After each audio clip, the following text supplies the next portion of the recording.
டெமோஸ்ட்ரேஷனுக்குள்ளே போகலாம். ஃபஸ்ட் வந்து show database கொடுக்குறேன். இதில் பார்த்தீங்கன்னா சாம்பிள் டேட்டாபேஸ் மட்டும் வந்து முன்னாடி க்ரியேட் பண்ணி வச்சுருக்கேன். ஓகே நெக்ஸ்ட் வந்துட்டு யூஸ் சாம்பிள் டேட்டாபேஸ்க்குள்ளே போயிடலாம். டேட்டாபேஸ் சேஞ்ச் ஆகிடுச்சு. நெக்ஸ்ட் வந்துட்டு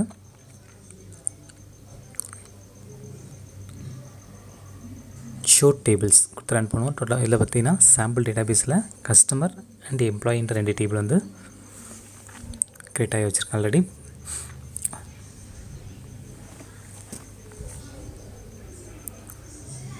ஓகே ஸோ இதில் வந்துட்டு நியூவாக ஒரு டேட்டாபேஸ் க்ரியேட் பண்ணுறேன். என்ன டேட்டாபேஸ்னால் நியூ டிபி அப்படின்ற டேட்டாபேஸ் வந்து புதுசாக க்ரியேட் பண்ணுறேன் MySQL.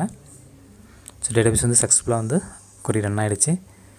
இப்போது ஷோ டேட்டாபேஸ்க்குள்ளே போயிடலாம். இப்போ பார்த்தீங்கன்னா new database that is new டிபின்ற டேட்டாபேஸ் வந்து புதுசாக க்ரியேட் ஆயிருக்கா. ஓகே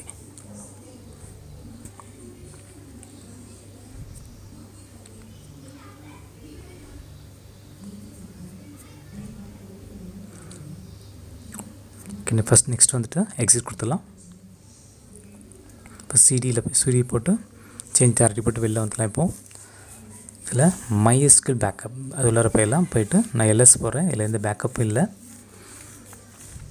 ஸோ இதில் என்ன பண்ணால் பேக்கப் டேட்டாபேஸ் ஃப்ரம் MySQL டம்ப்லேருந்து டேட்டாபேஸோட பேக்கப் எடுக்க போகிறோம். என்ன டேட்டாபேஸ்னால் சாம்பிள் டேட்டாபேஸ்லேருந்து பேக்கப் எடுக்க போகிறோம். பேக்கப்போட நேம் என்னென்னா backup_sample.sqlன்ற நேமில் பேக்கப் வந்து எடுக்க போகிறோம். Database sample database. ஓகே கொரி காப்பி பண்ணி இல்லை பேஸ்ட் பண்ணிடலாம்.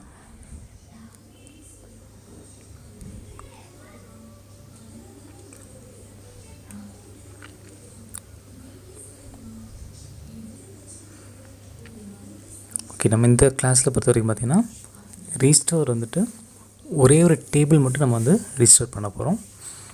ஓகே ஸோ அதான் வந்து இப்போ பார்க்க போகிறோம். ஃபஸ்ட்டு வந்துட்டு இதில் பேக்கப் எடுத்துடலாம். ஓகே பேக்கப் எடுத்துகிட்டு ஃபஸ்ட் வந்து சாம்பிள் டேட்டாபேஸோட பேக்கப் மட்டும் நம்ம தனியாக எடுத்துருக்கோம். அந்த டேட்டாபேஸ் மூலிமா இன்னொரு டேட்டாபேஸ் க்ரியேட் பண்ணி அந்த டேட்டாபேஸ்க்குள்ளே ஒரு சிங்கிள் டேபிள் மட்டும் நம்ம ரீஸ்டோர் பண்ண போகிறோம். ஓகே அதான் கான்செப்ட் இது. ஓகே இப்போ பேக்கப் வந்து நம்ம காப்பி பண்ணி இல்லை பேஸ்ட் பண்ணி புதுசாக ஒரு பேக்கப் வந்து க்ரியேட் பண்ணிக்கலாம். ஏன்னா பேக்கப் நேம் என்னென்னா backup_sample.sql நேம் வந்து எடுத்துக்கலாம். ஓகே ஸோ காப்பி பண்ணி இப்போ பேஸ்ட் பண்ணுறேன். அதேமாதிரி யூசர் பார்த்தீங்கன்னா பேக்கப் டேட்டாபேஸ் வந்து சாம்பிள். ஓகே ஸோ காப்பி பண்ணி பேஸ்ட் பண்ணிக்கலாம்.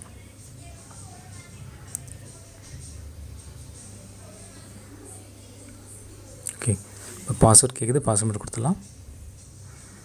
ஸோ பேக்கப் பொறுத்த வரைக்கும் MySQL டம்ப் மூலியமாக தான் எடுக்க முடியும். ஓகே பேக்கப் வந்து க்ரியேட் ஆகிடுச்சு. என்ன நேம்னா backup_sample.sql.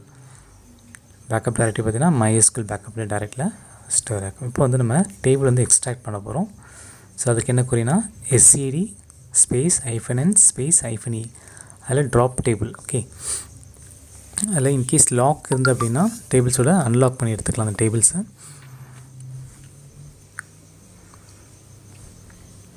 ஸோ இதில் பார்த்தீங்கன்னா நம்ம கஸ்டமர் டேபிள் மட்டும் தான் நம்ம எடுக்க போகிறோம்.